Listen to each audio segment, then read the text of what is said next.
All my life my family kept calling me useless and unlucky.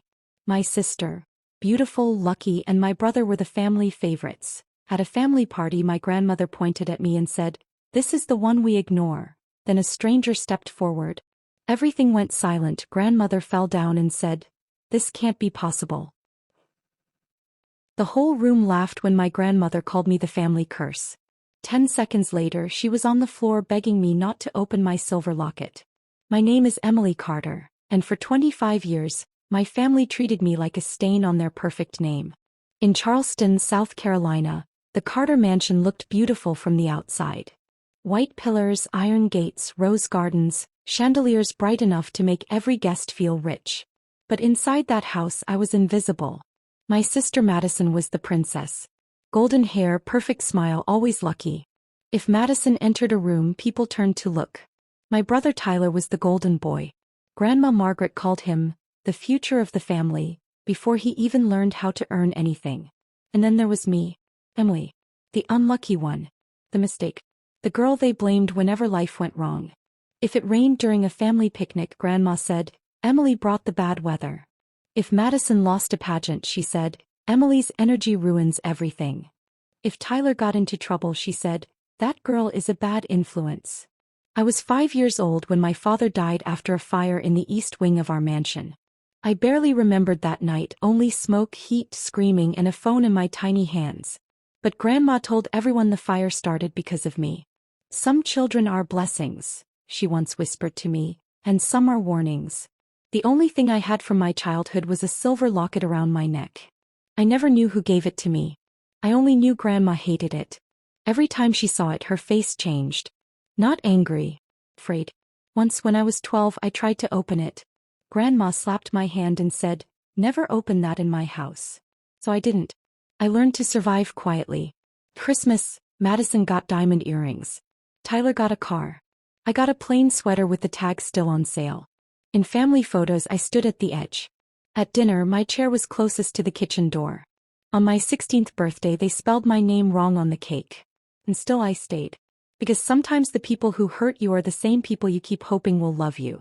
If your own family humiliated you again and again, would you still try to earn their love, or would you walk away? Everything changed on Grandma Margaret's 80th birthday. The mansion was full of important people that night. Lawyers, business owners, charity donors, neighbors who smiled like they had never said anything cruel in their lives.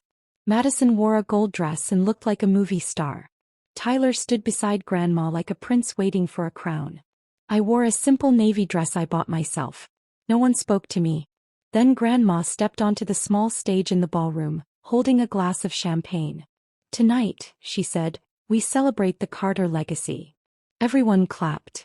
She called Madison forward first. "My beautiful granddaughter," Grandma said. "Graceful, lucky, and loved by everyone." The room applauded. Then she called Tyler. "My grandson. Strong, smart, and worthy of the Carter name." More applause. Then her eyes moved to me. Her smile became cold. "And that," she said, pointing her glass at me, "is Emily. The one we learned to ignore." For 1 second no one moved. Then a few people laughed nervously. My face burned. I wanted to disappear. But before I could step back, a man's voice cut through the room. "Margaret, you have lied long enough." Everyone turned. A tall man in a dark suit stepped into the light. He carried a black leather folder under one arm. His hair was gray, his eyes sharp, and he looked like someone who had waited years for this moment. Grandma's champagne glass slipped from her fingers. It shattered on the marble floor. "Who are you?" Tyler demanded. The man didn't look at him. He looked at Grandma. "My name is Daniel Brooks," he said. "I was Richard Carter's attorney." The room went silent. Richard Carter was my grandfather. He died months after my father, and after that, Grandma controlled everything. Daniel opened his folder. Before Richard died, he changed his will. Grandma's face went pale. "Stop," she whispered. Daniel continued. "He left the Carter mansion, the Carter Foundation, and most of his estate to Emily." Gasps filled the room. Madison turned toward me, stunned. Tyler's mouth fell open. I couldn't breathe. Me? The ignored girl? The family curse? Grandma stepped forward, shaking. "That document was destroyed." Daniel's voice turned cold. No. You hid your copy. But Richard gave me another one. He looked around the ballroom. Richard knew Emily was not a curse. He knew the truth. Grandma suddenly looked at my neck. At my locket. No, she said. Do not. Daniel looked at me gently. Emily opened the locket. My fingers trembled. For 20 years I had obeyed Grandma's command. But that night, in front of everyone who had watched me suffer, I opened it. Inside was a tiny folded paper. Daniel took it carefully and unfolded it. It was old, yellow, and fragile. He read aloud. 911, what is your emergency? Then he paused. The room held its breath. He continued. A 5-year-old girl's words were written on the paper. My house is on fire. My grandma is sleeping. My sister is upstairs.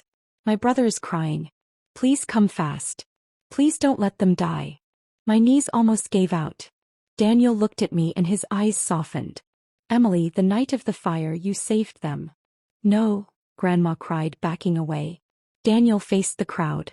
The fire trapped Margaret, Madison, Tyler, and 3 staff members inside this mansion. Emily was 5 years old. She crawled through smoke, found a phone, and called 911. Firefighters said if that call had come 2 minutes later, everyone in this room connected to that fire would have died. Madison started sobbing. Tyler sat down like his legs stopped working. I touched the locket. The truth had been hanging around my neck my entire life. I was not the reason they suffered. I was the reason they survived. Grandma fell to her knees. No, she whispered. That can't be. She saved us. Daniel's voice broke. Richard kept the 911 transcript in that locket because he wanted Emily to know the truth when she was old enough. But after he died, you buried it. You blamed a child because you could not face your own guilt. Grandma covered her mouth. For the first time in my life, she looked small. She crawled toward me, crying. Emily, please. I was wrong. I lost my son. I needed someone to blame. I am so sorry. Everyone stared at me. The whole family waited. The same family that forgot my birthdays. The same family that laughed when I cried. The same family that made me feel worthless for surviving. Madison whispered, Emily, please forgive us. Tyler couldn't even look at me. Do you think Emily should have forgiven them that night or left them behind forever? I looked at Grandma's hand reaching for mine. For years I thought an apology would fix me. But standing there I realized something. I was never broken. They were. I stepped back. I spent my whole life begging for a place in this family, I said. Tonight I finally understand. I was not born to be chosen by you. I was strong enough to survive you. Then I walked out of the Carter mansion without looking back. 6 months later, Daniel helped restore my grandfather's will. The mansion became mine. But I did not live in it. I turned it into the Richard Carter Home for Forgotten Children, a safe place for kids who had been rejected, blamed, ignored, or made to feel like they were hard to love. On opening day, I stood on the front steps wearing the silver locket. This time it did not feel like a secret. It felt like proof.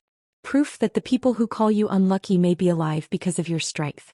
Proof that being ignored does not make you worthless. Proof that sometimes the person a family throws away is the very person holding it together.